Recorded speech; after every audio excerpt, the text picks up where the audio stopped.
to stay for this important conversation. I just want to, as you mentioned, as we think about all of the challenges that we've seen just in the last few days, how important it is for people to come together to support the work of this chamber, to support the work that you do, and to support Black businesses. And also, as we move forward, as we're about to enter Black History Month, that we make sure that we continue our commitment to teach and learn the history, all of it, of our country, and that we continue to be committed and engaged with one another to really build on and fulfill the promise that we have not always met, but certainly have always kept as our North Star. So the report from Washington, as you all know, I'm sure, is full of challenges. And my friend Christian Menefee is fighting the good fight, and so grateful to him. But really, I'm just delighted to be here with you tonight, to hear the conversation, to learn, and to continue to partner with the Chamber now and into the future. Thank you so much for having me tonight. Thank you so much.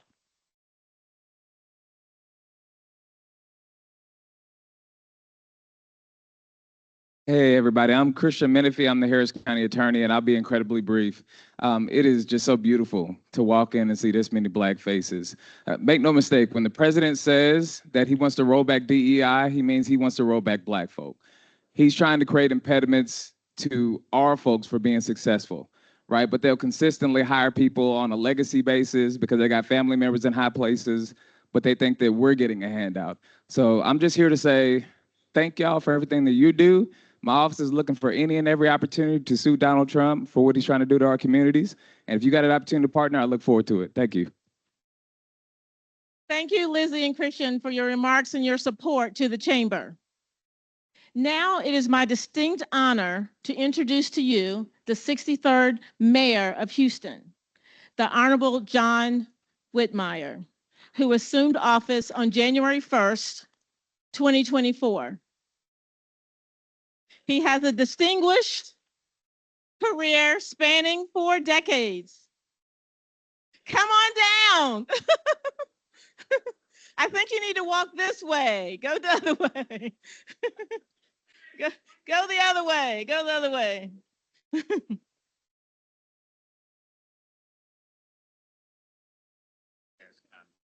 I'm the Harris County Treasurer. Good evening, ladies and gentlemen. How are you? While we're waiting on the mayor, our friend, I'm just going to take a point of privilege. First of all, as my friend Christian Menefee said, this is beautiful to see so many Black faces. And as the first African-American person to serve as your Harris County Treasurer, I get chills every day that I go to work because I know that I'm representing you all and I'm representing the people of Harris County. And I've been at Harris County for 23 years now. But this is my first time serving as an elected official, and I ask each and every one of you to keep me in your positive thoughts and prayers. Carla like the hurricane, wide like Earp, your Harris County Treasurer. Thank you, thank you. And now, Mayor Whitmire. Thank you. Thank you. And that's a first that I'd be introduced on the first floor while I'm on the second floor. Let me catch my breath and tell you thank you for having me. It's so important that we come together always, but particularly during these challenging times. For those of you that are not familiar with my public service and why I'm excited to be here, if you allow me a couple of my minutes to tell you my commitment to public service and challenge you to public service. For I believe everyone that can hear my voice, my eye contact, you're a public servant, whether you're ever on a ballot or not. And I do believe someday we'll be judged. What did you do with your public service? I was working my way through U of H in 1971, working at the food stamp office. It was a new nutrition program passed by Congress in 1970. I was a caseworker, did home visits across this great city. I went in homes to verify the application. I can remember one home off of Lyons Avenue, and I was asking the mother, why is your electric bill so high? That was my job. She said, because I have to keep the lights on 24 hours a day to keep the rats from eating the baby's bottle's nipple. I was being shaped and molded as a young college student, and I went by Dr. Murray's office in the fall of '71, noted U of H professor. He was looking at a redistricting map. Before 1972, when I ran and got elected, a young state rep, you had to run countywide. The legislative delegation from Harris County was all white males. You had to either be wealthy, use your money, or you had to be on a slate, usually a labor slate. Supreme Court said that violated one man, one vote. They drew it up into districts of 150,000 people. Dr. Murray, looking at this new map, because I needed more time for a paper, I said, I need time. He said, you got it. But where do you live, Whitmire? I said, right here in Oak Forest. He said, well, there's no incumbent. There's no one filed for state rep from that district. My church was in it. I was a graduate of Waltrip High School that was in it. And I made the comment, it looks like they drew that one for me. So I went home, told my parents I wanted to remain out in the spring of '72 and run for the legislature. Change the world. Help the lady that kept her lights on 24 hours. Divine intervention, friends. My parents said you might as well. I would not be here tonight if they'd have given me the answer that most parents would have given. No, you've got the rest of your life to run for office, get your degree. But they said, go for it. I saved $5,000 to go to law school, got me some signs, cards, started knocking doors. Every door between Hempstead Highway and 45, Pinemont, and 11th Street, I knocked the door.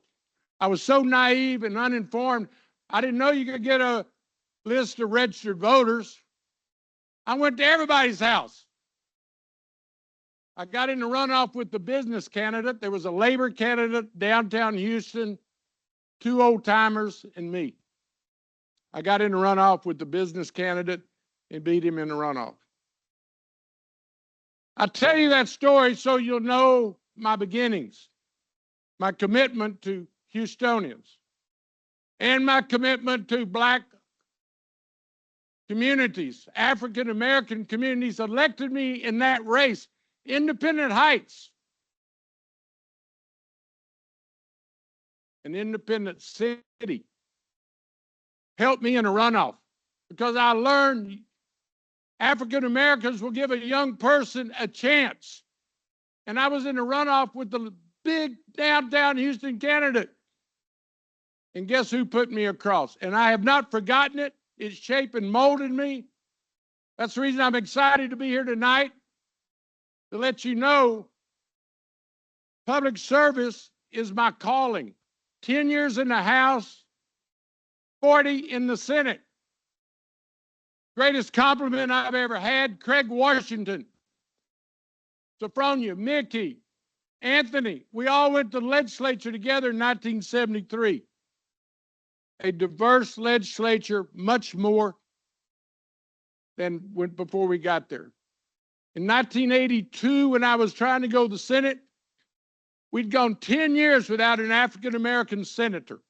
Barbara Jordan was a senator in 1968 when they redrew the lines in '70. And the leadership in Austin said, Miss Jordan, she's a senator. Only African-American senator, only woman.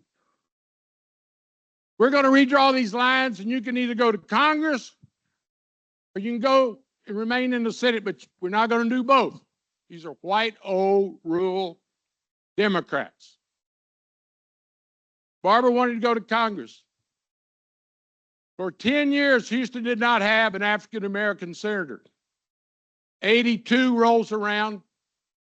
Craig Washington ran unopposed. Brilliant mind, excellent lawyer, great public servant. So I'm in a runoff for the Senate in 82 against a very wealthy trial lawyer. We had an African-American minister's breakfast at Northline, Piccadilly at the time. I was in a tough race. I had a great voting record. Craig Washington stood up that Saturday morning and said, I'm going to the Senate, so that means we're going to have one African-American senator from Houston running unopposed. But if you'll send Whitmire, we're going to have 2 black hearts. Greatest compliment in my political career.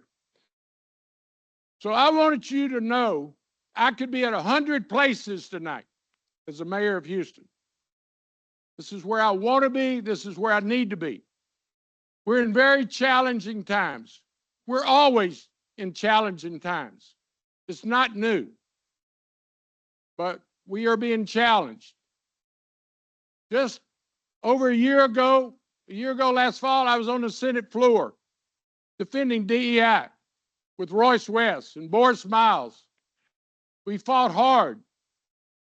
We lost on the Senate floor, but we did not abandon the issue.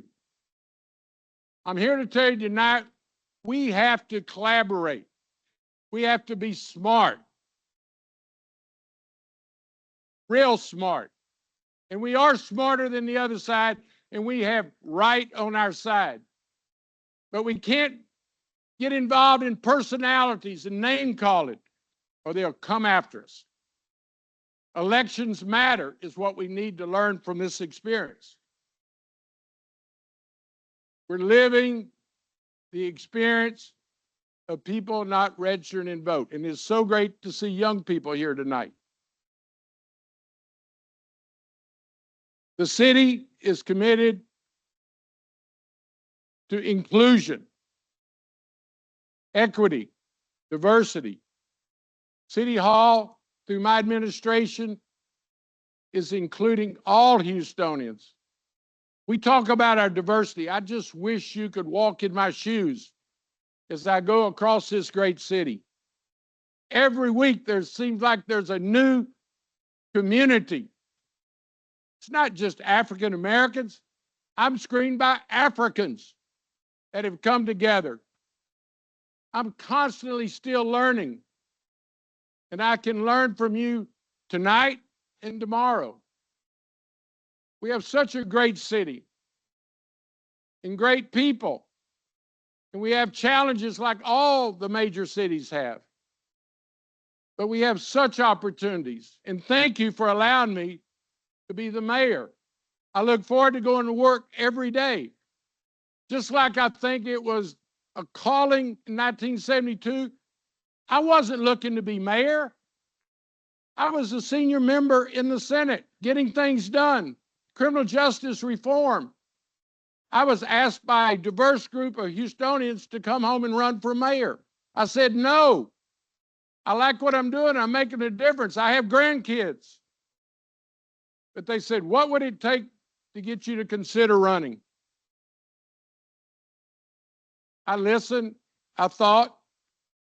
I said, get in a car with me and let's drive across Houston. That'll get me to consider running. The homeless issue drives me nuts. It's all of our problems.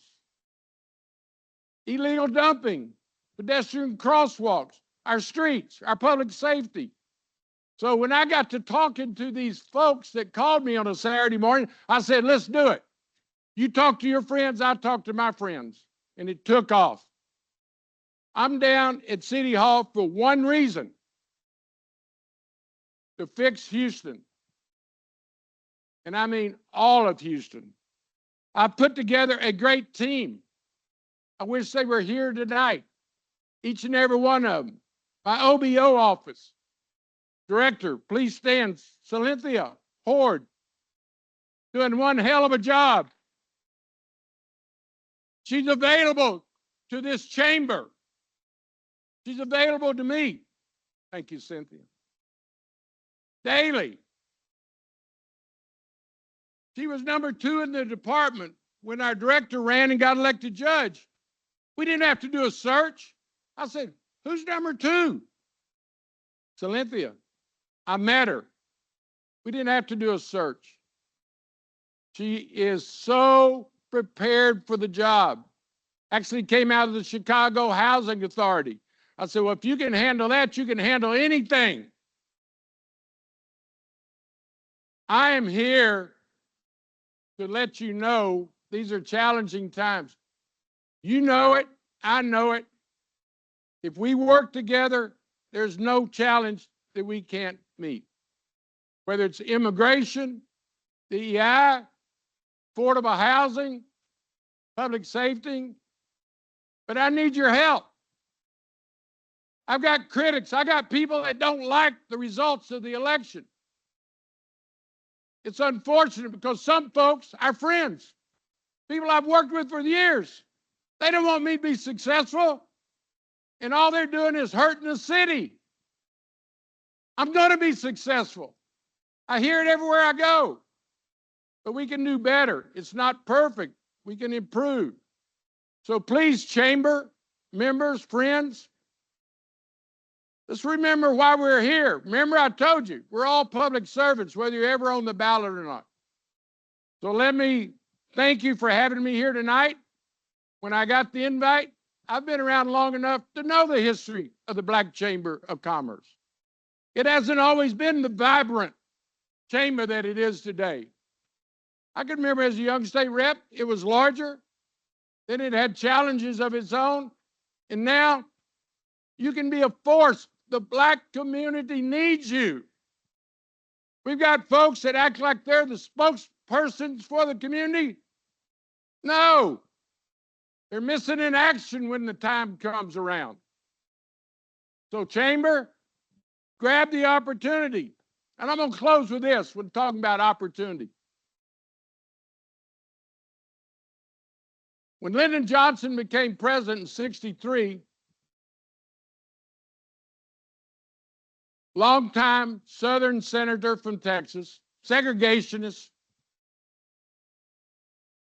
he became president through Kennedy's tragedy. You know who told this story? President Obama at the 50th anniversary of the LBJ Library. I was in the audience.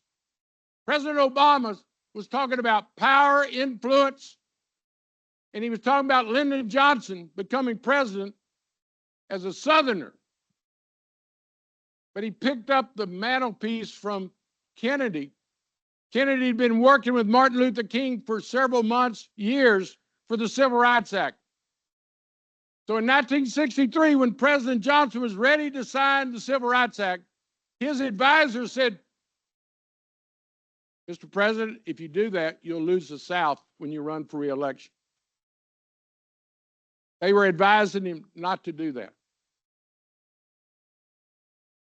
And I want you to pause for a minute because we've all had those challenging moments.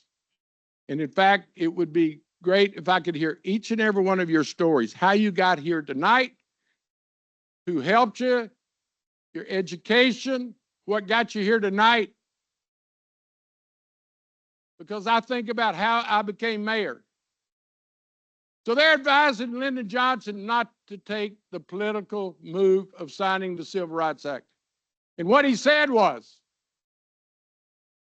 why be president? Why be president if you're not going to use your influence and power of being president? And I remember that while I'm mayor. I'll remember it when I leave here. Why be mayor if you're not going to do bold things and take the risk involved in doing right? Thank you. I'll be glad to answer questions. I don't know if that's part of the program, but I'm going to leave here a better mayor than the one that got here because I'm feeling your energy. We need to be here tonight. Thank you very much. Thank you. Thank you so much. And May, we really appreciate your comments. We appreciate you being here. Do we have one or two questions that we'll take as the board comes up? Because we want to take a picture with the mayor? Yes?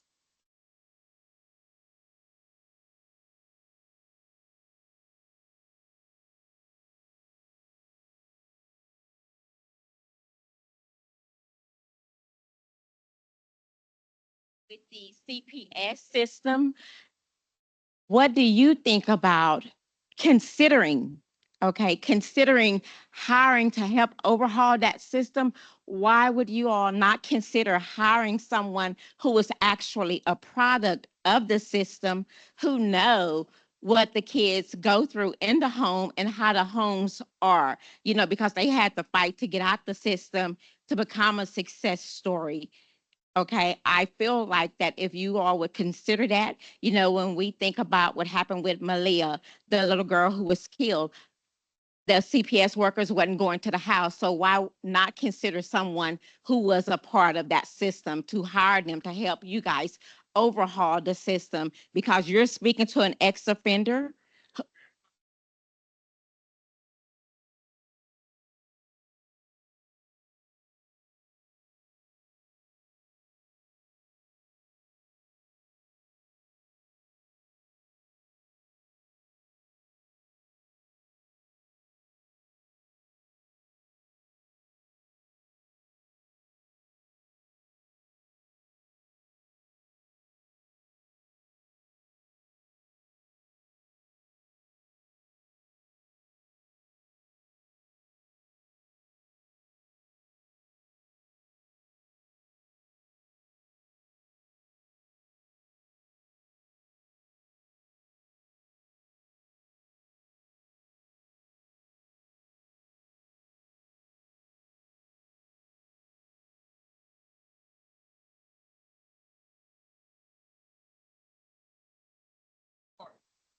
So I hated to leave the legislature.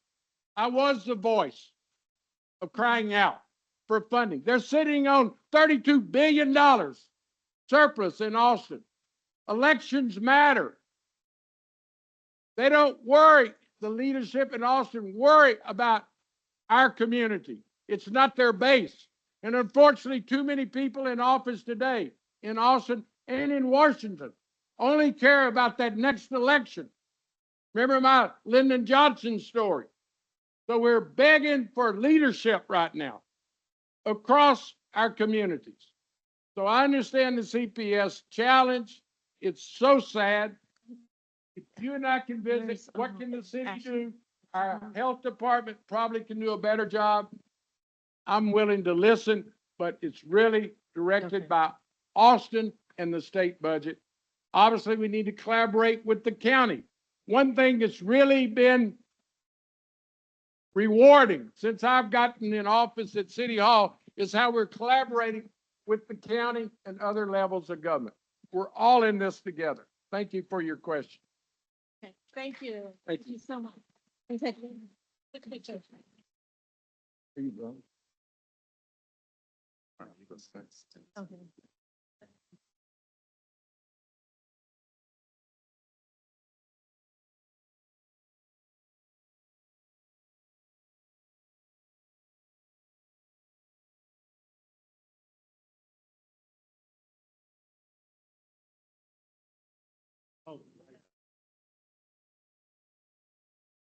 Hey, thank you. Thank you so much, Mayor Ruppner. We appreciate you.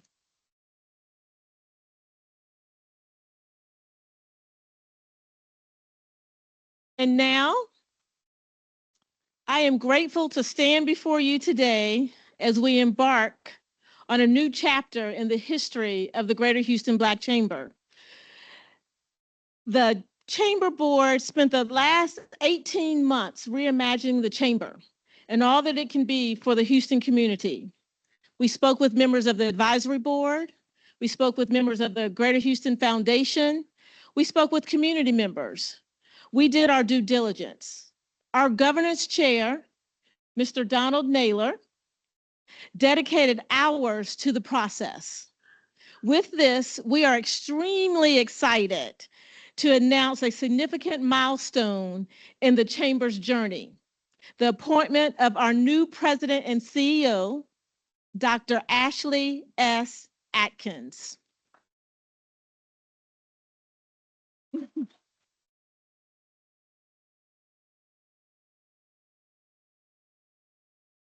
Dr. Atkins is a distinguished sociologist and professional with a career characterized by groundbreaking research, impactful teaching, and a dynamic entrepreneurial journey.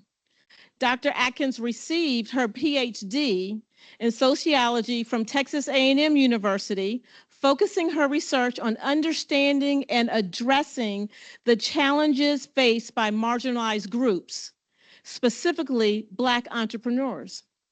Alongside her 15-year career in academia, most recently as an assistant professor of sociology at Prairie View A&M University, who was on the tenure track.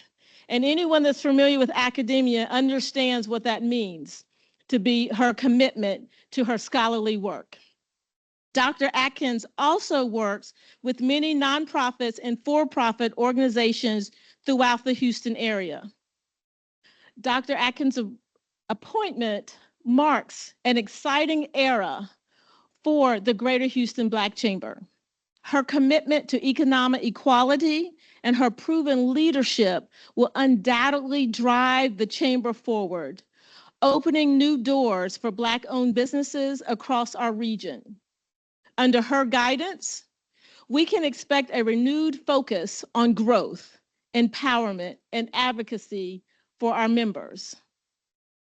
What some of you may know, Dr. Atkins is not new to the Chamber. She has been an amazing story of how she worked as an intern when she was at the Chamber, when she was a college student. And now look at her today. She is running the Chamber. Yes. Some may call this a net-breaking, boat-sinking, deep-water blessing for the Chamber. So ladies and gentlemen, this is truly an exciting and promising time for the Greater Houston Black Chamber. Please join me and the Board of Directors in giving a warm welcome to Dr. Ashley Atkins, the new President and CEO of the Greater Houston Black Chamber.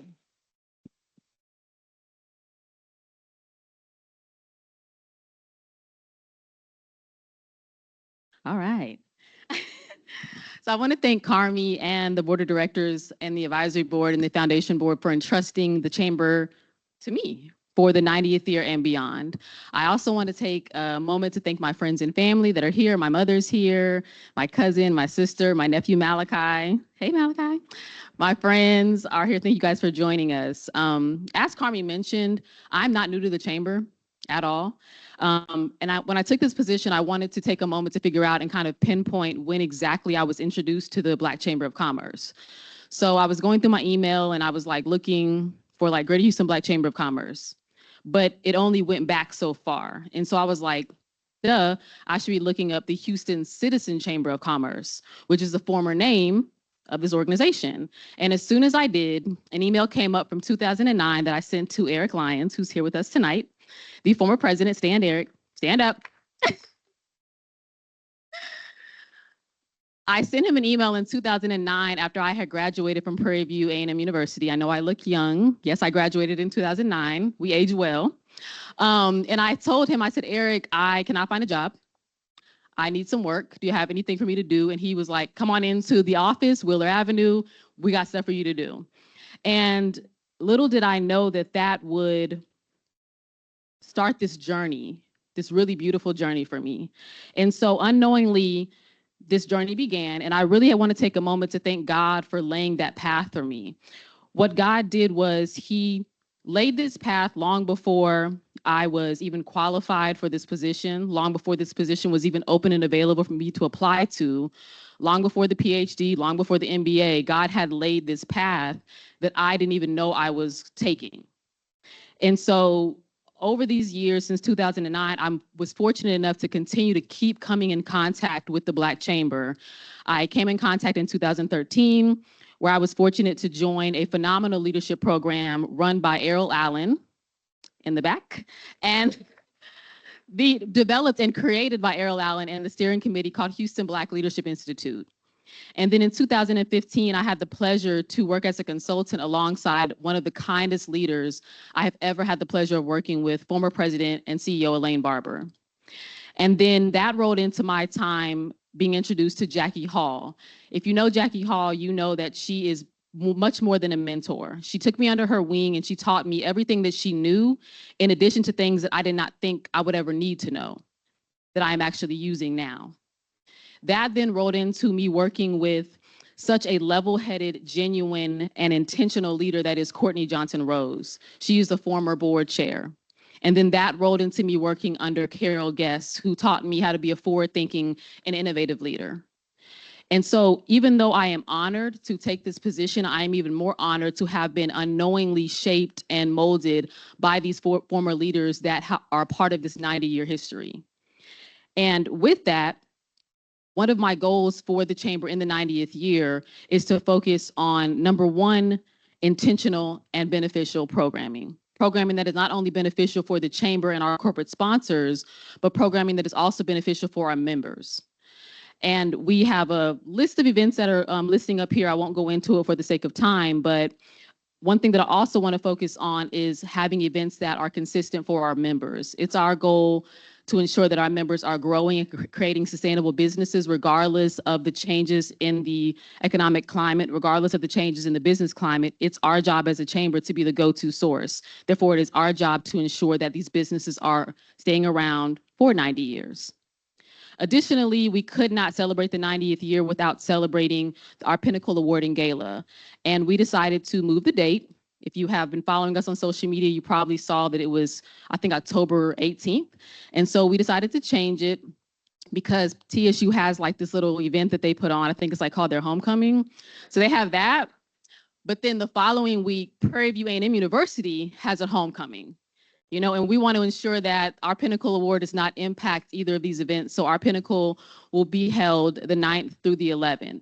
This year, we decided to lay out with this, under the direction of the board of directors, they decided to lay out a 3-day program. Very similar to the past years, we're going to have a kickoff reception and the Pinnacle Awarding Gala, but we're also going to have a Black Wealth Summit. The goal of this Black Wealth Summit is to ensure that we are providing training and resources to ensure that we are developing wealth and building strategies within Black businesses. Okay. And so I know that was a long speech. Like I'm used to teaching, so I know how it can be. I'm gonna wrap this up. As we continue our program, one of the important things is that we are going to install our 2025 Board of Directors. And it is my pleasure to pass the microphone off to the Honorable Judge Latasha Lewis Payne, presiding judge of the 55th Civil District Court in Harris County, Texas, and administrative judge for the 67th District in Harris County. Judge Lewis Payne will do the 2025 Board of Directors installation. Thank you. I'd like to give an applause for both the chair and the president and CEO. I mean, I'm just enthralled by this Black girl magic. I think I can coin that phrase. So thank you. Now I've got some words to say that they have scripted out for me, which is wonderful, but they put a microphone in a lawyer's hands. That is a problem. The only thing I want to say is that, you know, I'm encouraged by all of you being here tonight and being a part of the chamber in terms of just being a member of the community, not speaking with my judge hat, lawyer hat, whatever. As y'all can tell, I'm in need of Black products. So I just want to encourage you all to continue, you know, building your business, learning the tools that you need, and being available to the community and serving the community in the way that you do. It may not be public service, but it's a service. And so I just want to thank you all for doing the work that you do. Now back to the script. Every year, a courageous group takes the charge to lead the Greater Houston Black Chamber, along with the GHBC Advisory Board, as well as the Greater Houston Black Chamber Foundation Board that advise the governing board and work to bring resources and opportunities to the chamber. The 2025 Governing Board of Directors will lead the chamber into its 90th year of service and continue to expand the programs and impact the organization. So I will ask the members of the board to come to the stage so that they can be installed. The chair, Carme Williams, is here. Yes. Vice Chair, Donald R. Naylor Jr. Secretary, Dale Lockett.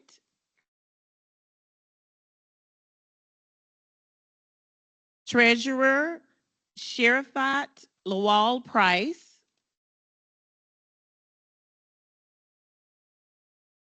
Beatrice Emmanuel Sims. Phelan Farrell. Darren Florence. Tolu Opiloye.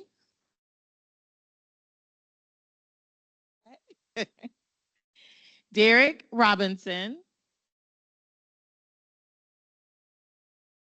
And Dominique Calhoun.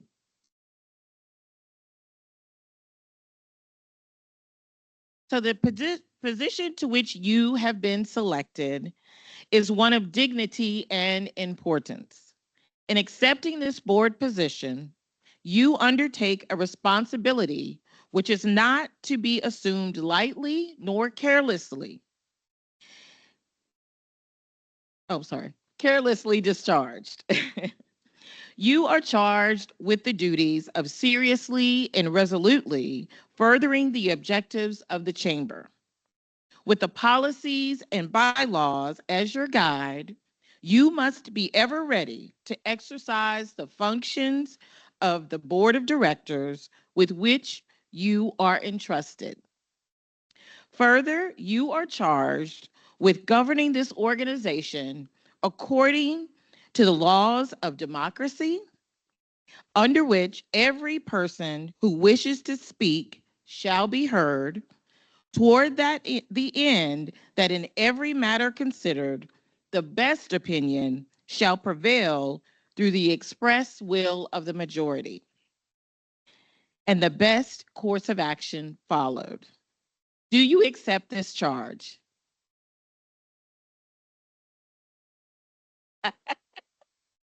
They all do. Okay. It's sort of like when I swear in a jury, I got to make sure they all say yes. All right. And if you will please raise your right hand and repeat after me. I state your name, do solemnly affirm that I will faithfully execute the duties of the Board of Directors of the Greater Houston Black Chamber and will, to the best of my ability, serve as a living example of this organization, philosophy, and beliefs. Congratulations, Board of Directors.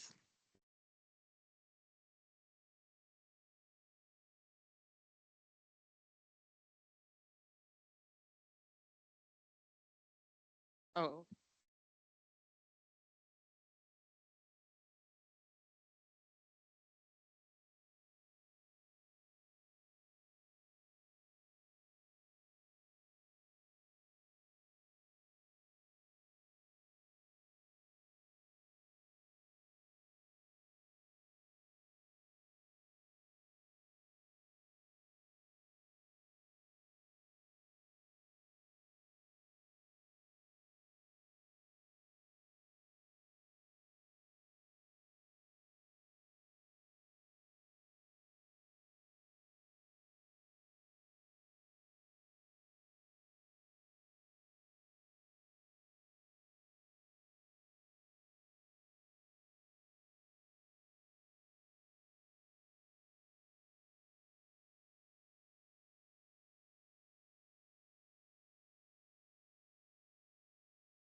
Good evening again to everyone. A few housekeeping matters. As you see, the board has been duly installed, and we thank you for your support. We'll be calling on all of you. But just a word of information, we are soliciting information for new board members. We have a few additional seats that need to be filled, and the work, as you will see today and beyond, needs to be done. So we're definitely asking for new board members, as well as their opportunities throughout this evening for participation as members to the Greater Houston Black Chamber. This work is 90 years old, and it will be up to everyone in this room and beyond to participate. So seek out our registration booth over here for that particular information, and we thank you again. My name again is Donald Naylor. I'm the first vice chair of the chamber, and so happy to see this great, august group that we have tonight. The chamber has been blessed to have an amazing supportive partner for nearly 20 years. Today, we are going to honor the visionary co-founders of McConnell Jones CPA firm, Thomas Jones, Ira Wayne McConnell, Odysseus Lanier, and Sharon Murphy. Their unwavering commitment and leadership have been instrumental in shaping the firm's success and fostering a culture of excellence. Founded in 1987, McConnell Jones has grown into a nationally recognized CPA firm, a celebrated firm for its dedication to best practices and innovative workplace strategies. McConnell Jones has been named a top workplace in Houston by the Houston Chronicle for 3 consecutive years, reflecting its dedication to creating an exceptional work environment. McConnell Jones has been in business for 37 years this year, and the firm's leadership has also been recognized for their great contributions to the industry. As we celebrate these accomplishments, the chamber, the board, the foundation, all of us, we express our deepest gratitudes to the co-founders and the leadership team for their unwavering dedication and support. Their leadership has not only propelled McConnell Jones to new heights, but it's also set a benchmark for excellence in the industry. McConnell Jones has been a lifetime member of the Greater Houston Black Chamber since August 2006, and Mr. Thomas Jones has served on the GHBC Advisory Board. As a tenant of their office space, the GHBC has witnessed McConnell Jones's best practices and commitment to the community. Their tagline, diverse thinking, unique perspectives, further reflects their commitment to leveraging a diverse team to provide innovative solutions. So if you will, I don't know if there's a representative of McConnell Jones with us this evening, but in any case, please join me in honoring McConnell Jones, Thomas Jones, Ira Wayne McConnell, Odysseus Lanier, and Sharon Murphy for their outstanding contributions and steadfast support to the Greater Houston Black Chamber.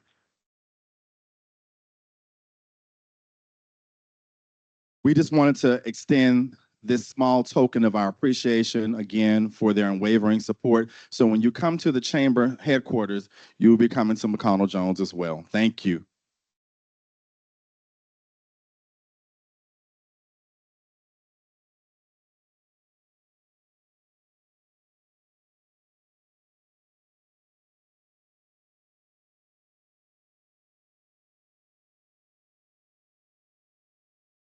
So next up, we're going to begin our panel, which is called The State of Black Business, Rethinking DEI. So I'm going to put on my professor hat real quick and have a little conversation with you all about DEI without getting too political on either side of the conversation.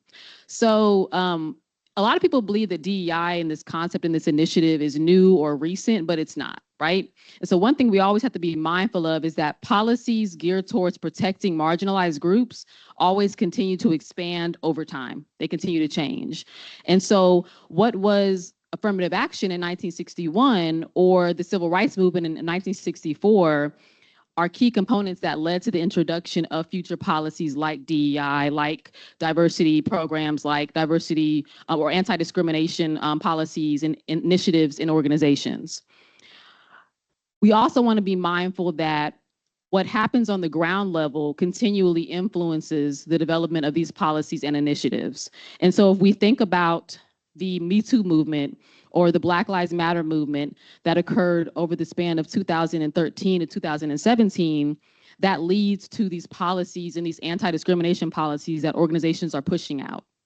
Or if we talk about the murder of George Floyd in 2020 and how that influenced, again, these anti-racist statements that a lot of organizations were putting on their website, we just have to be mindful that what occurs on the ground level between all of us on the everyday level influences the development of these policies and of these initiatives. But even beyond that, why are these organizations implementing DEI programs? Why are they creating DEI offices? And a lot of that has to deal with this concept called isomorphism. So isomorphism can be broken down into three areas. The first area is where organizations feel the need to mimic other organizations, right? So when we think about this push for the anti-discrimination statements that were put out all over social media in 2020 and how everybody was mimicking, that is an example of mimetic isomorphism. Another one is coercive, and that is where we see the government enforcing and pressuring organizations to implement things like sexual harassment policies or discrimination policies in the workplace. And so with the removal of things like affirmative action and DEI, organizations no longer have the pressure to do that, or they are no longer having to mimic other organizations. And so what occurs is we are able to see clearly which organizations truly care about the protection of marginalized groups when it's not pressured upon them by the government or when it's not something that their industry is doing. And so with that, tonight we're going to have a conversation with our amazing panelists, not so much about what their companies think about DEI, but their personal experiences with DEI. Because as you know, you all have had your own personal experiences with discrimination, with racism, and with being pushed out in the workplace. And so this is an opportunity for them to share their experience and also share strategies on how to navigate the barriers that they're experiencing in the workplace. So I'm going to pass the mic on to our amazing moderator tonight, Legina Harris. Legina is a visionary entrepreneur and founder of the Us Space, offering innovative workspace and education for business owners. She is a passionate advocate for mental health and equity. She also co-founded Melanin Minds, and Legina also leads Luray Infinity Media, where she champions nonprofit initiatives and drives sustainable and equitable change. Additionally, our panelists for tonight are Shara Abdul, the Chief Administrative Officer and Principal Partner at PPNG Global, Will Norwood, the Program Manager for Supply Diversity and Inclusion at Live Nation, Brittany Lindsay, Founder and Principal HR Consultant and Fractional Chief People Officer at Evolvum HR LLC, and Ashley Turner, Senior Client Executive at Microsoft. Welcome to the stage, Legina Harris.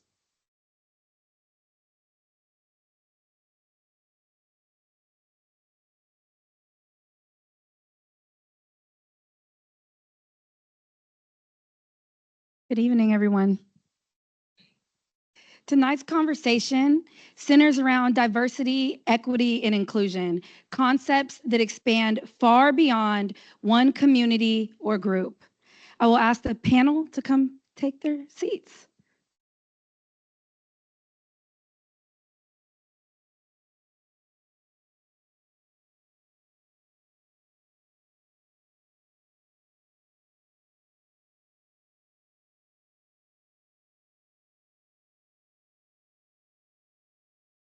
DEI encompasses efforts that ensure that people of all identities, expertise, experiences, and values can equitably sustain in the workplace, in business, and in society. This includes, but is not limited to race, ethnicity, gender, age, ability, sexual orientation, and socioeconomic status.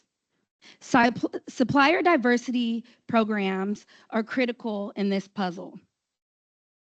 Tonight, we'll be focused on actionable solutions, on how businesses can balance financial responsibilities, social expectations, and the need for systemic change to ensure that DEI initiatives remain meaningful and sustainable for everyone. Now, I want to dive into this conversation by first saying, welcome to the panel. Hello, good evening. And when we're framing DEI and understanding it, I first want to know, as far as DEI initiatives, they're often misunderstood and narrowly defined. Too many meaningful processes are also narrowed and understood by specific groups in different ways. So what I would like to know from each of you is, what do the terms, all three terms, diversity, equity, and inclusion mean to you? And how do they differ? And we can go ahead and start with Ashley. Good evening. So diversity to me means all. It means all abilities, all races, all economic backgrounds, all viewpoints. Equity to me means equipping all of those individuals with the tools to be successful. And those tools will differ depending on each individual. Inclusion to me means making sure that all of the individuals in an organization are included in the collective success of that organization and are appreciated for it. And I think how they differ is really determined by who you ask. For me, as a mother, I want to make sure that my kids understand that regardless of what a person looks like, what they believe, who they worship, how much they pay in taxes, they are the same as you. And we have to indoctrinate our children to believe that. We also have to teach our children to believe in equity. They may be in a classroom with students who have different abilities, a student that might have dyslexia or have ADHD. And I want my kids to understand that equity is that teacher knowing exactly how to teach to that child who's different. Inclusion is making sure that the teacher knows how to keep everybody progressing and moving forward. That's what I've got. I love that you say all.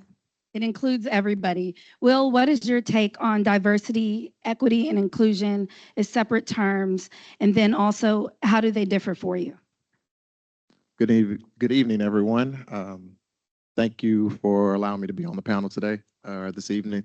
So when I think of DEI, first I'll go with diversity. I like to use the example of being at a table. So a table of opportunities. When you look at diversity, you're asking who's at the table right now, who should be at the table, making sure that different viewpoints, different socioeconomic status, different views of thoughts, and that can come from a wide range of things: sex, religion, gender, age, all of those things. When it comes to equity, now we're asking what value are these people bringing, and do they have a voice at the table? So now you set the table, you invited everyone that you could think of, now you're giving them a chance to speak at the table. That's the equity part of it, giving them a chance to give their input, their knowledge, their ideas, and share. And when it comes to inclusion at this table, you're thinking about, okay, who's not here? And then the topics of discussion that we're talking about at this table, we want to give everybody an opportunity to bring up what they want to. On the equity side, the conversation is already being had, and you're allowing everybody to have input. On the inclusion side, you're asking, what are we not talking about at this table that we should? Are these seats at this table accommodating for everyone? Is everyone comfortable at this table? Can everyone share their thoughts and express themselves in a way that will be received by everyone at the table? So when it comes to DEI, that's kind of my take on it. And you can tell the difference with being at the table, having input at the table, and then also leading the conversation at the table. Those are the different aspects of DEI to me. Absolutely. And as we build upon this, we did not practice this, but all at the table is where we're at with the idea of DEI. Now, Shira, when you think about diversity, equity, and inclusion, what is your personal take on it? And then how does it differ? Thank you. It's great to be here. When I think about diversity and we think about the fact that there are so many uniquenesses that make us different, they all do come together for the common good. And then when you think about equity, you think about fairness, the application of fairness. and how to make sure that marginalized individuals have that same access. When you think about inclusion, I think we all talked about making sure that everyone is at the table. You can have a diverse organization, but that doesn't necessarily mean that it's equitable or inclusive. When I think about DEI, each of those words are very important.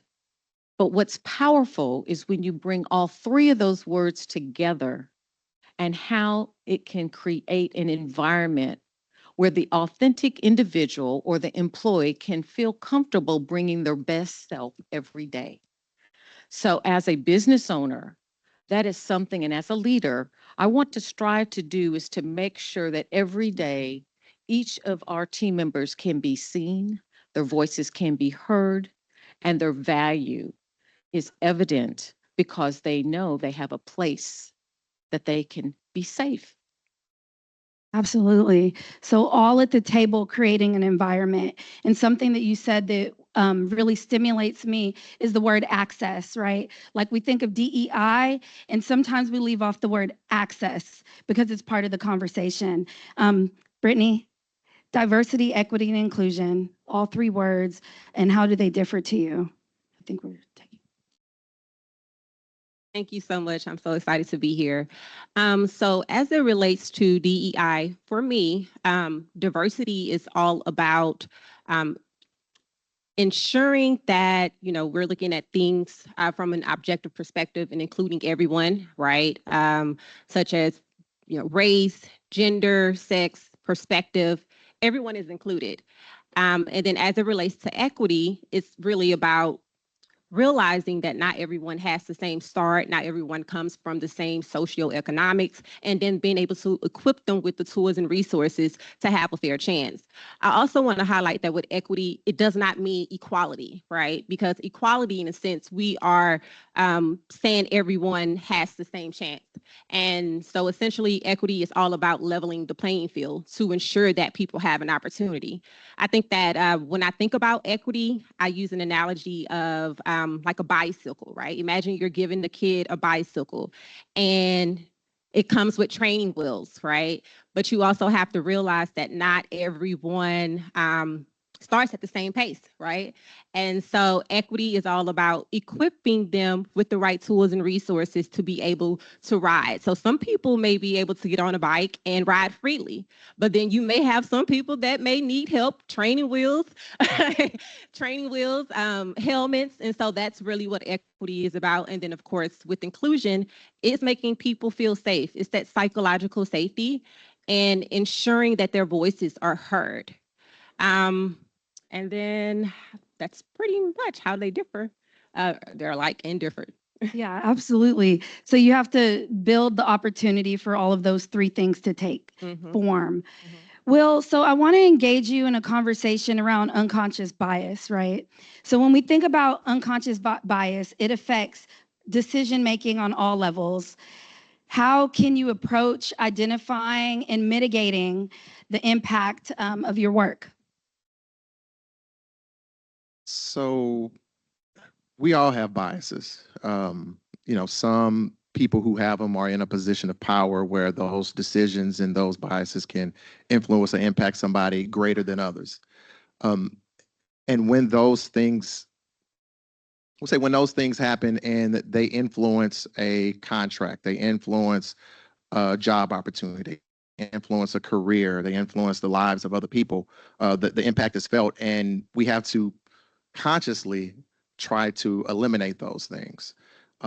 If you look at supplier diversity in a whole, it's there to try to give opportunities for those people who necessarily are not at the table, are not in the rooms, don't understand the opportunities, never seen those opportunities even exist. This is what supplier diversity does. And if those things are not happening, then those people who benefit from supplier diversity are typically not in the rooms or at the tables if a conscious effort is not made to make that space available. So when you think of, let's say, you're at a Fortune 500 company and you're trying to put out a contract or you need a product or service, and you don't know all of the businesses that are out there that exist. So you contact, you know what, I won't even put it on a Fortune 500 company. I'll put it on you as a person. You have a, something goes out in your home, your apartment, or wherever you stay, a pipe is busted. Now you need a plumber. Now you might not know a plumber offhand. You don't have that person. You don't have somebody in your family that could just come and fix a pipe, or you don't know 10 plumbers that are out there in the community. So who do you call? You call somebody that you know. You call dad, you call mom, you call cousin, friend, somebody. That person probably looks and acts and is in your circle. So let's say you're Black, you call up your friend is Black. Your friend recommends somebody to you that they know, maybe a friend, a cousin, uncle that has a business. That business is a Black-owned business.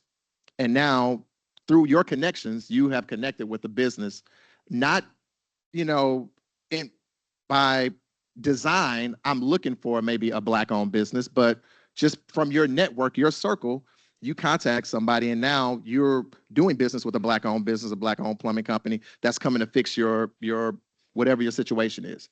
And that happens across the board with all races.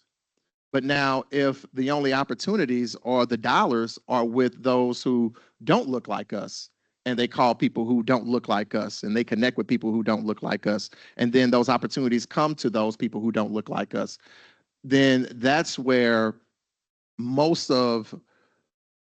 see most of the issues in supplier diversity or equal access to opportunities.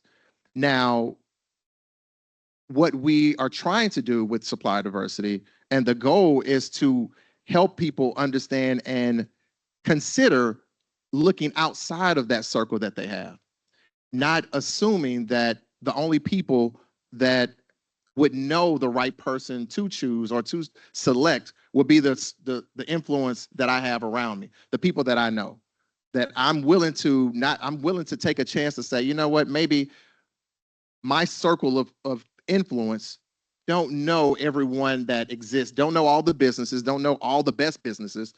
They have a limited viewpoint, and I'm going to go outside of that. I'm going to make a conscious effort to go outside of that and act outside of this circle to find other options, to find other people that are out there, other businesses, other folks that exist, to give them opportunity to compete for, earn that job, earn that contract.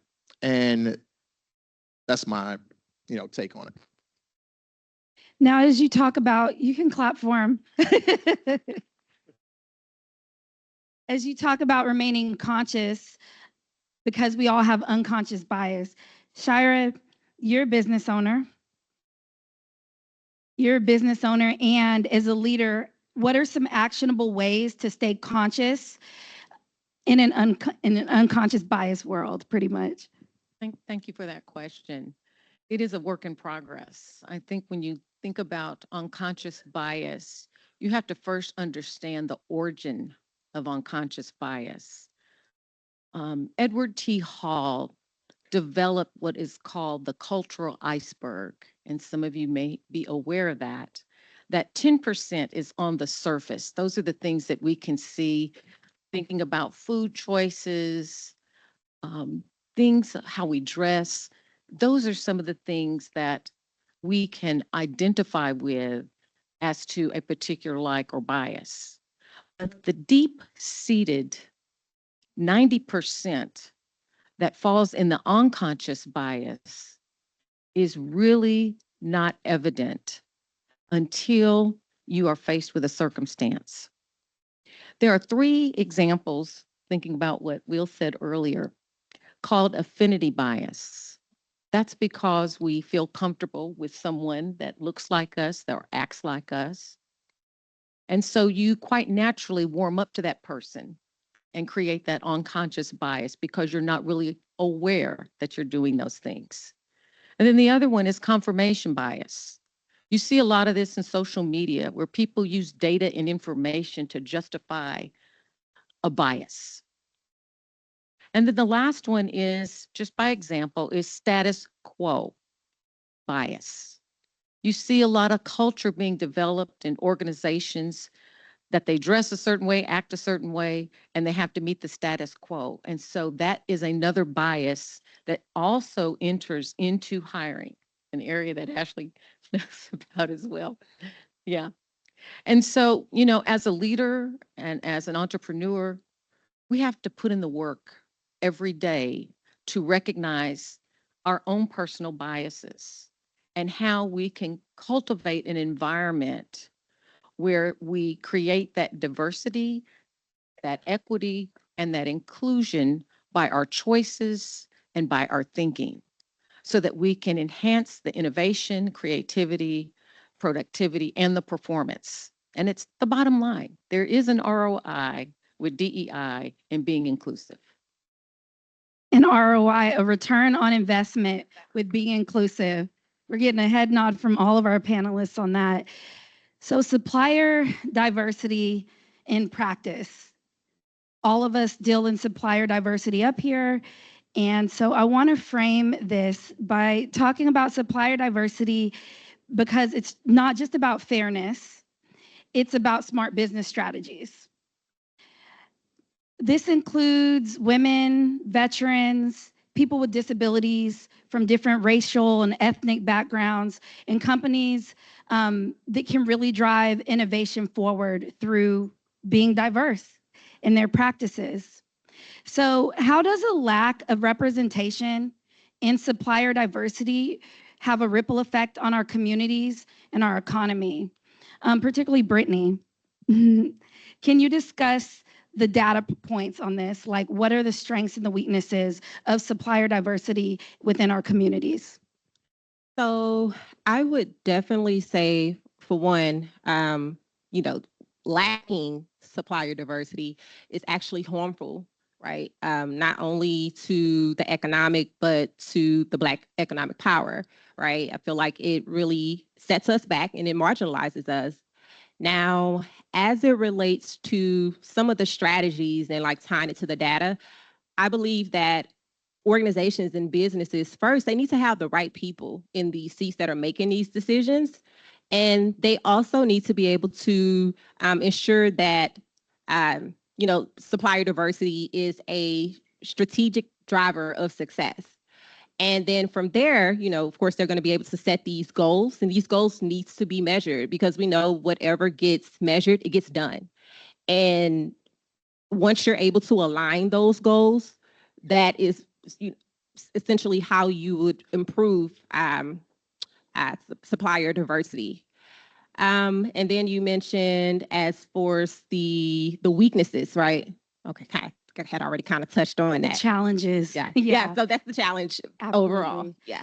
So I'm assuming that there are a good amount of business owners in here. So what are some data points that we should really lean into when we're looking at supplier diversity?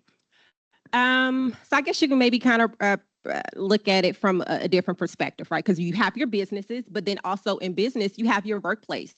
And in my role as an HR consultant, there's people inside of workplaces, right? You have talent. So you can look at, turnover. You can look at measure retention. You can look at ways that from a business perspective, again, going back to how it is improving the economic well-being of the Black community. And I think more importantly, it's going to have to be what aligns with the business. Whatever their goals is, it's going to be essential that whatever data you're measuring is in alignment with that business goal. Yeah, in alignment. Ashley, when you're talking about DEI, you mentioned your kids and being systematic in training them to understand what DEI is and how it can affect them, even in the classroom. When you think about supplier diversity, how does this affect the broader community? So, in my mind, supplier diversity is about making sure that companies and governmental entities have jurisdiction and authority to go out there and diversify their procurement practices. Microsoft hat off, that's my definition of it. And so when you think about the long-term success of our community, I happen to be the owner of a business myself. I put it on pause to come work for Microsoft. I am a Black female owned business, Gavilan LLC. But, you know, doing business with the city of Houston, doing business with Harris County, doing business with governmental entities can be somewhat of a challenge for minority-owned businesses. Everybody in this room can probably relate to that. And so supplier diversity programs are essential to make sure that equity is in the room, to ensure that all of us have access and tools to be successful. Will, how have you seen supplier diversity take effect in corporations, in your personal opinion, and had a positive change that you've seen ripple across the entire company? Was that for me or for Will? Will. Okay. So when a business has an opportunity to work for a Fortune 500 company or get a contract, then that business in whatever community that it's in starts to generate revenue, starts to create jobs, expand, grow, scale. And those businesses also become customers, become clients. It's a cycle. So, for example, with Live Nation, if you have a company that we're doing business with, that company also has employees. That company also likes music. A company owners and employees can go to concerts. They are in the community that they're providing a product or a service for one of our venues. The community sees that when they go to a concert or they go to one of our venues, they're looking and they see whatever that company's product is, either behind the shelf or displayed prominently in the venue that we have, or they're sharing that information with the community at large. We're doing business with Live Nation now. Go to one of our venues and you'll see it. Go to 713 Music Hall. Go to Bayou Music Center. Go to the House of Blues and you'll see us in there. Now they're encouraging other people to come to our venues, to frequent our spaces, go to our concerts, go to our festivals. And so this cycle of money generating, by providing opportunities to the community come back and support those particular venues, those companies. So, and then also, again, creating jobs for the community, expanding, developing. All these things happen in the spaces that the large corporations are doing business in anyway. So it makes business sense, in short, to do business with the community that also supports you as well. Because these are the same people who are shopping with you. These are the same people who are buying your products and buying your services. So it makes business sense to also give them opportunities to expand and grow, either for the bottom line, for brand awareness. All of those things help to support and grow the overall supplier diversity network. It makes business sense 100%. And when we're thinking about that, some companies are scaling back on DEI programs and initiatives. So how can organizations ensure that supplier diversity remains a priority? And this is strictly in your opinion, so hats off to any corporate people in the room. Ashley, let's start with you.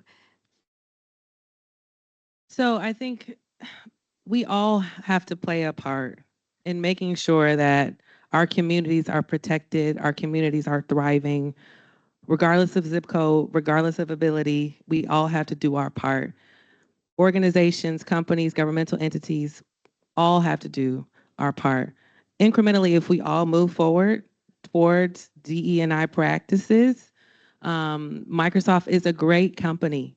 I worked there. I've been there for 2.5 years. We value diversity and inclusion.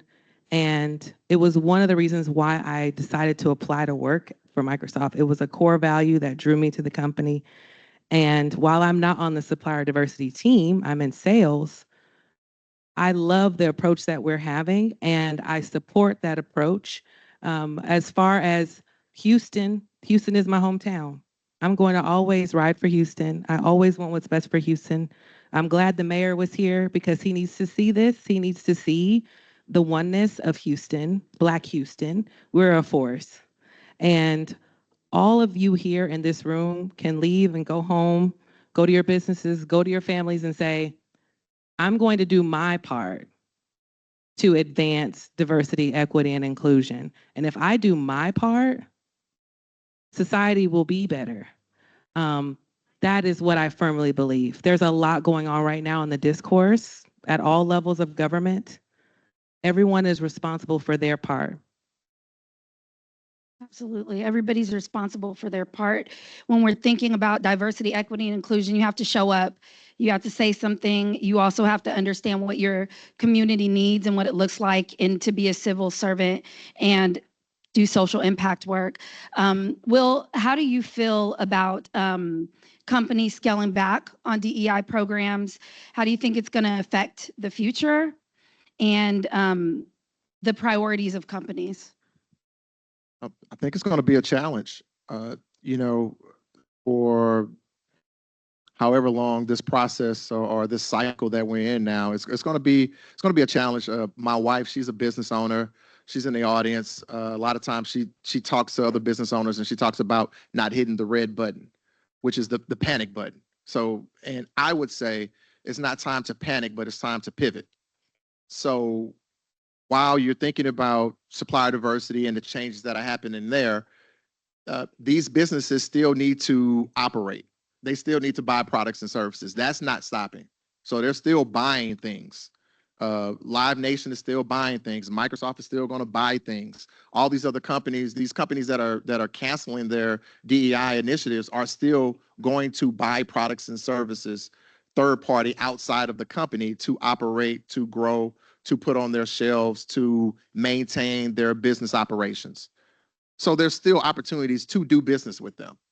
The focus, the initiative, the goals that they might have had might be eliminated, but they're still operating. They still need to do business. So how can you make sure that you're still standing out, make sure that you are continuing to show up in any way that you can, in whatever capacity that is, to show them that you are still ready to do business, that you are still a top qualified company that just happens to be owned by a woman, that just so happens to be owned by a Black-owned, Black, Hispanic, whatever those things are. So in a sense, the supplier diversity was the icing on the cake.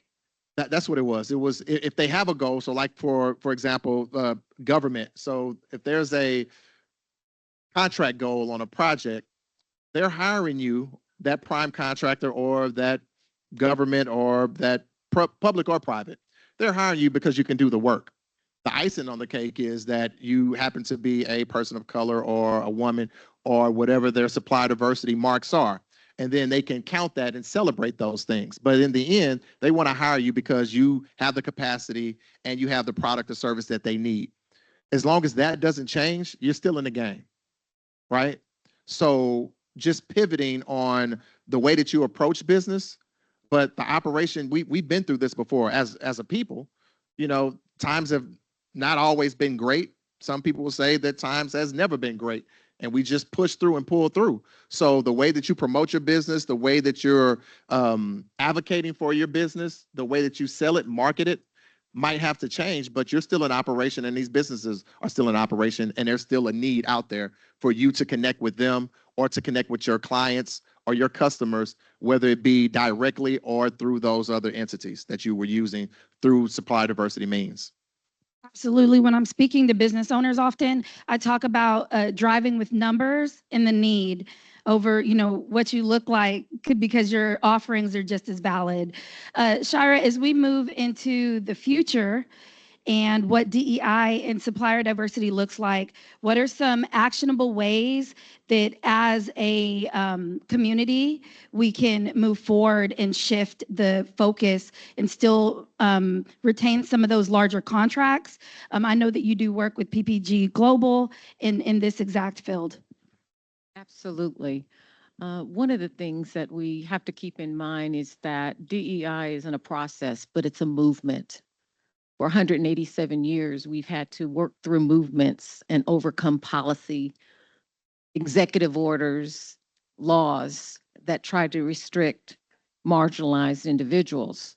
So when you think about how we continue to move forward and value DEI, we have to think about, from a perspective of being a business owner, how to diversify our capacity, how to think about growing your business in a different way, being open to a new product or service, and then be willing to embrace a consortium collaboration with others that may not look like us. We want to be able to also invest back in our own community. When we think about that, a lot of times we compete with ourselves.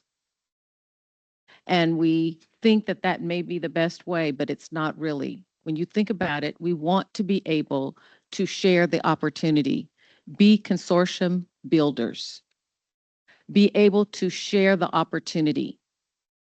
It's better to have a piece of something than all of nothing. So when you think about an opportunity, a lot of times you get an RFP, an RFI, which is a request for information or request for proposal, and you say, well, I really don't want to share that. I think we can do all of that. As a business owner, we take a lot of pride with ensuring that we build essential partner relationships. We're working right now on a $1.6 billion hospital expansion. And we have 25 different essential partners just within our own business. The goal was 35%, we're at 47. So we have to be willing to be consortia builders, to share in the opportunity, and to know that we're not just going to check a box. Our performance is going to be our calling card. And we can do it. We're committed. All right, so as we wrap up this panel, we do have a question from the audience. And if I can start with Brittany on this question. How can the Black business community redefine success on its own terms rather than relying on corporate DEI validation? For me, I think that the Black community, we have to position ourselves as excellence. Like, give us opportunity, not because we're Black. We're not looking for handouts, right? Hire me because I'm delivering on excellence. And so that would be a key takeaway. I think another strategy that I would add is just moving strategically and being intentional about how we are delivering our services. And that's pretty much strategic movement and position ourselves as the go-to expert. That way, it doesn't even matter if, corporate organizations roll back their DEI initiatives. If I'm delivering with excellence, then guess what? The customers and the clientele it's going to be there. So. Absolutely. I know this has been a brief panel. This is only the beginning of the conversation. I think that there are so many opportunities over the next 4 years plus to continue talking about diversity, equity, and inclusion, and supplier diversity, the excellence that us as a Black community can deliver. I would like to thank GHBC and our panel.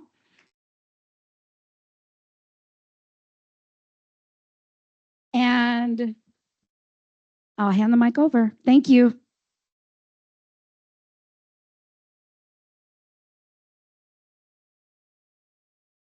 How y'all doing? Come on, y'all can do better than that. How y'all doing? So the program is almost over. Please give it one more round of applause for our moderator and our panelists. You want to take a photo? You want to take a photo? While they're taking the photo, just try to speed these things up. My name is Dominic Calhoun, and I have the honor and privilege of serving as the chair of the Greater Houston Black Chamber Foundation. I have two members of the foundation board with me, Leonard James and Carmen Herrera. If y'all could just wave your hands.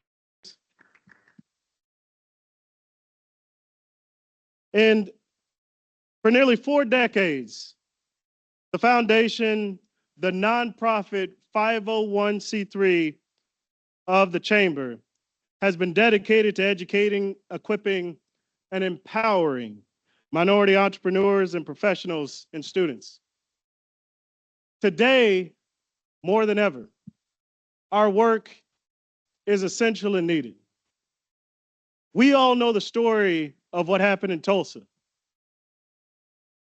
I say we all know the story of what happened in Tulsa. In 1934, several individuals within this community came together and said that there has to be a chamber that comes together that supports all of us. There was a time at which it was written on the books. And you should understand I'm a lawyer. I own my own law firm here in the city, a personal injury law firm. But I know the problems of hurts and harms and the issues that communities face when you don't have a champion. Your chamber is that champion. And the foundation stands ready and willing to support it at every turn. With that, and I'm sure that some of you in your success either have given, worked, or supported foundations in your work.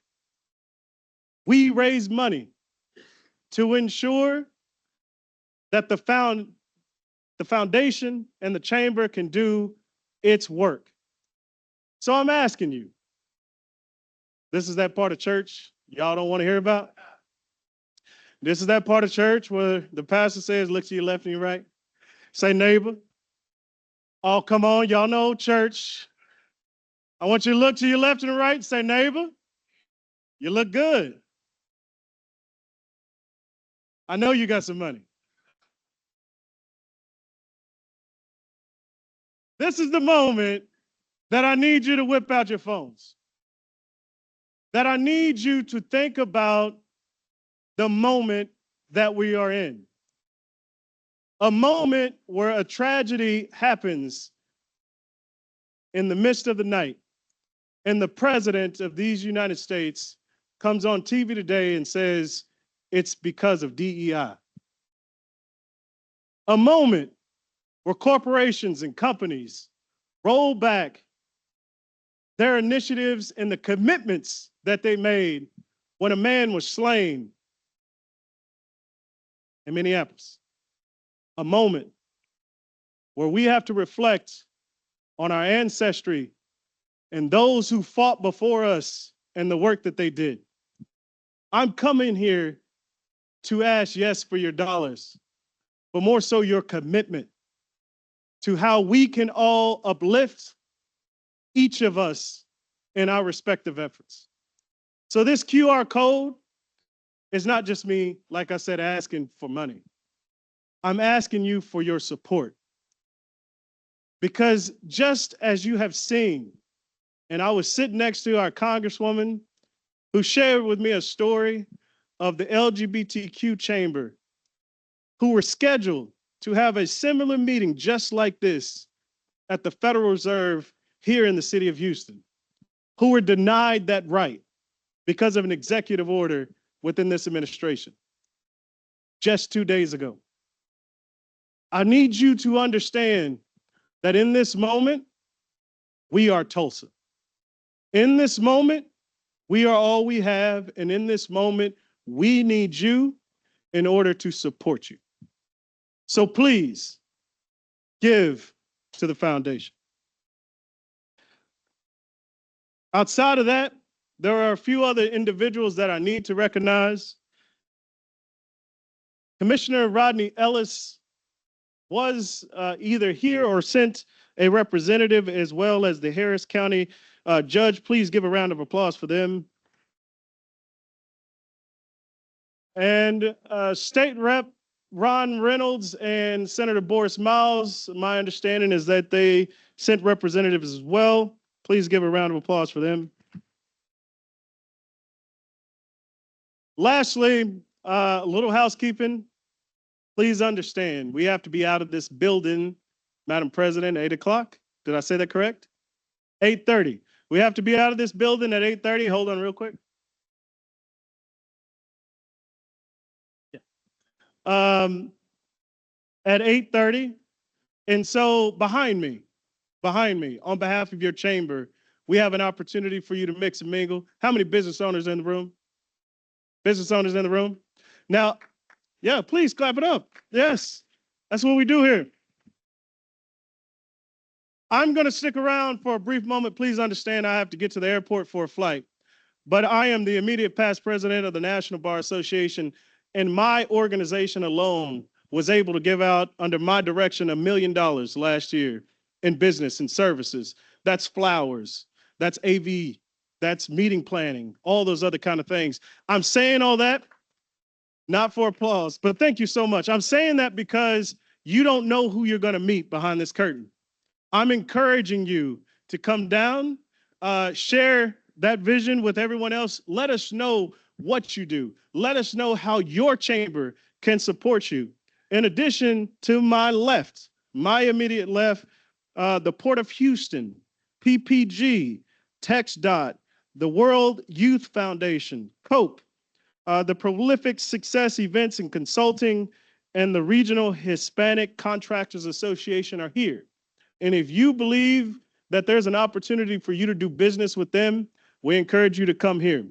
We want to thank you all for joining us for this joint annual event. We look forward to communicating with you soon, and for all of you joining us at the Pinnacle Summit. Take care.